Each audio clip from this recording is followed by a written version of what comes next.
Pasig City at dalawa pang local government sa bansa kinilala ng international organization. Yan ang pag-usapan natin patungkol sa kinabibiliban, hinahangaan at pinakamahusay na punong lungsod sa buong bansa ngayong araw po. Pero bago yan mga kaparokya ay humihiling ako na pakisubscribe ang aking YouTube channel.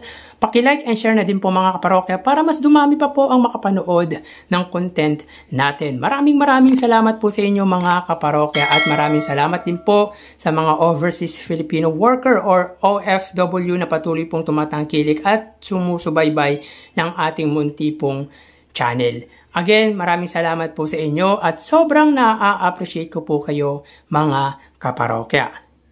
So yun nga mga kaparokya, sa loob po ng 6 na taong panunungkulan bilang alkalde ng butihing Mayor Vico Sotto ay marami na pong napagtagumpayan at mapagtatagumpayan pa po ito sa lungsod ng Pasig. Kumbaga, si Mayor Vico Sotto ay one of the most outstanding and top local government leader here in our country. Alam naman po natin kung paano niyang nilabanan ang korupsyon sa lungsod na kanyang pinagsisilbihan. Talagang malaki po ang pinagbago ng lungsod Pasig mula ng pamunuan niya ito. He changes the lives of Pasigueño, not perfectly. Hindi naman po ganun ka-perfecto ang pagbabagong ginawa nito sa kanyang lungsod. Pero he feels to his constituent na may totoong gobyerno at ang gobyerno talaga ay para talaga sa tao. Kumbaga ramdam talaga ng mga Pasigueño yung totoong malasakit at pagmamahal nito sa kapwa at sa kanyang lungsod.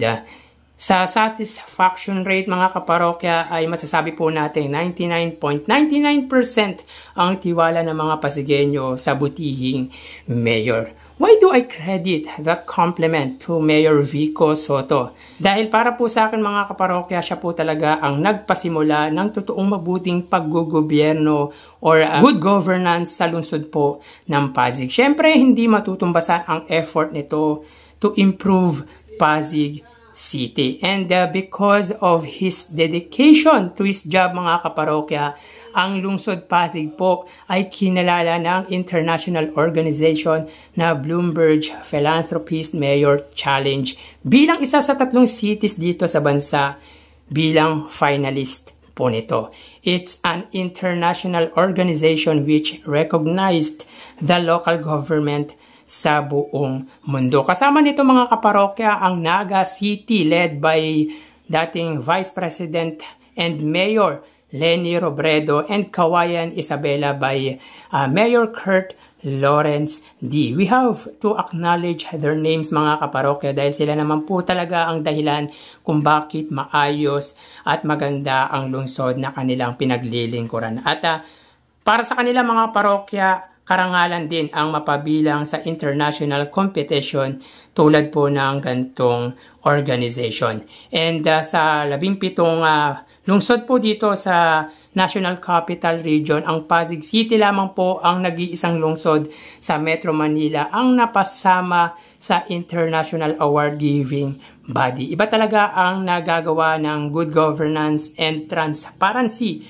ng butihing Mayor Vico Sotto, kaya deserves ng 3 cities sa bansa ang mapabilang dito. Ayon sa nabasa ko mga kaparokya, kung di po ako nagkakamali, bali 50 cities po ang finalist dito. At kung papalarin po ang 3 lungsod na napabilang po dito by 2026, ang 25 cities na mapipili ay makakatanggap po ng tumataginting na $1 million or katumbas po dito ng 56 million pesos. Sa kasalukuyan po yan mga kaparokya.